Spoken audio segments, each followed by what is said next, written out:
What if the Avengers weren't modern-day heroes, but legendary warriors from an ancient, forgotten world?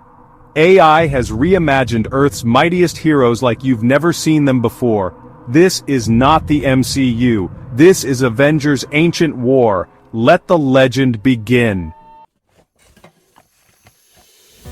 In a time when empires stretched as far as the eye could see, fueled by ambition and the clang of steel, there lived a king unlike any other.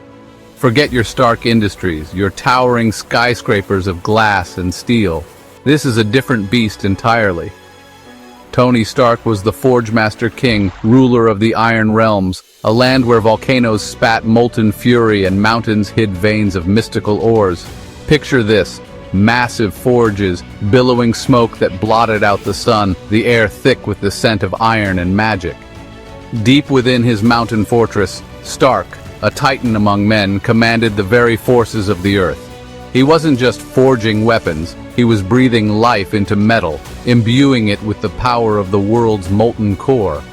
His artisans, dwarves with arms thicker than tree trunks, swung hammers under the glow of volcanic vents, shaping metal that sang with an otherworldly hum. Word of the Forgemaster King's prowess spread like wildfire across the ancient world. From distant kingdoms, emissaries and warlords alike would make the perilous journey to the Iron Realms, desperate for a taste of his power. They sought weapons that could cleave through armies, armor that could withstand the wrath of gods. But the Forgemaster King wasn't driven by greed or the thirst for conquest.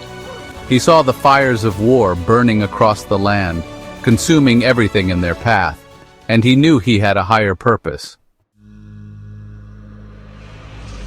Forget the Asgard you think you know, those shining cities and golden palaces. This is the untamed wild, a land of towering mountains and storm-racked plains. Here, Thor, the god of thunder, wasn't born into royalty, but forged in the heart of a tempest.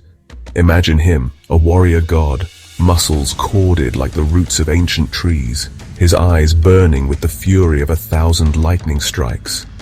No urbane prince, this Thor.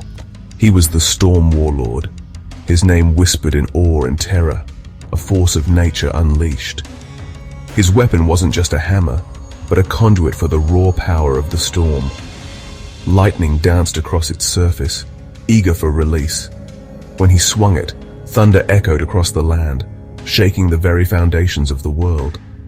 He rode not a chariot, but a massive war mammoth, its tusks tipped with lightning, its roar a challenge to the heavens themselves. Armies, vast and mighty, rallied behind him, their faces lit by the storm's fury, their hearts pounding with the thunder of his charge. These weren't just soldiers. They were the storm-forged, warriors who had weathered the harshest storms alongside their god, their loyalty tempered in lightning and blood. They swept across the land, an unstoppable force of nature, leaving a trail of shattered armies and legends in their wake. But Thor wasn't driven by conquest alone. Chapter 3. Black Widow, the Silent Blade. Forget the shadows of the modern world, the espionage and high-tech gadgets. This is ancient, a time of whispered secrets and blades that tasted blood in the night. Black Widow wasn't just a spy in this era. She was a legend whispered in hushed tones. They called her the Silent Blade, and her name alone could still the beating heart of a king. Imagine her, a figure cloaked in darkness, moving with the lethal grace of a jungle cat, her eyes burning with an inner fire. She was a ghost, a phantom, appearing and disappearing at will, leaving only a trail of fallen enemies in her wake. Her training began in childhood, stolen from her family and raised in a remote mountain monastery. There, among assassins and spies, she honed her body and mind into a weapon deadlier than any blade. She mastered ancient martial arts, her movements fluid and deadly, each strike precise, each blow a whisper of death.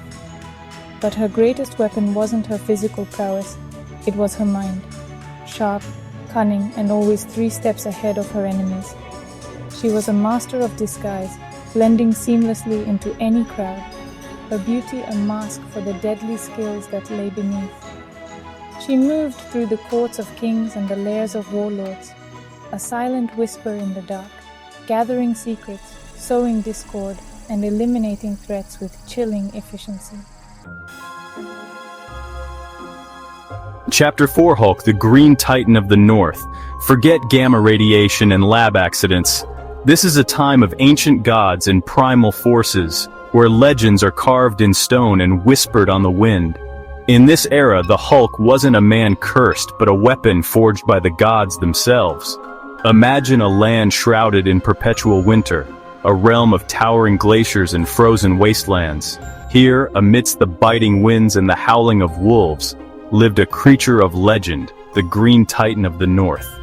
He wasn't just big, he was colossal, a mountain of muscle and rage, his skin emerald green, his eyes burning with a primal fury that could shatter mountains.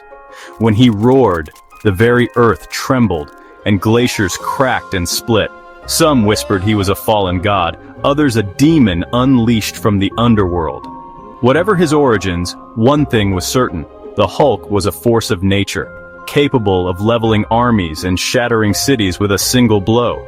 He wasn't a mindless beast, though. Deep within that raging inferno of power resided a flicker of something else, something ancient and primal, a protector spirit, a guardian of the North. He was drawn to battles, to the clash of steel and the cries of war, but only those where the innocent suffered, where darkness threatened to consume the land. So there you have it, the Avengers Reimagine.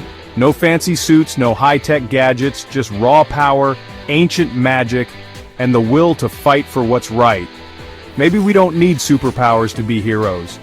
So go out there and make your own legend.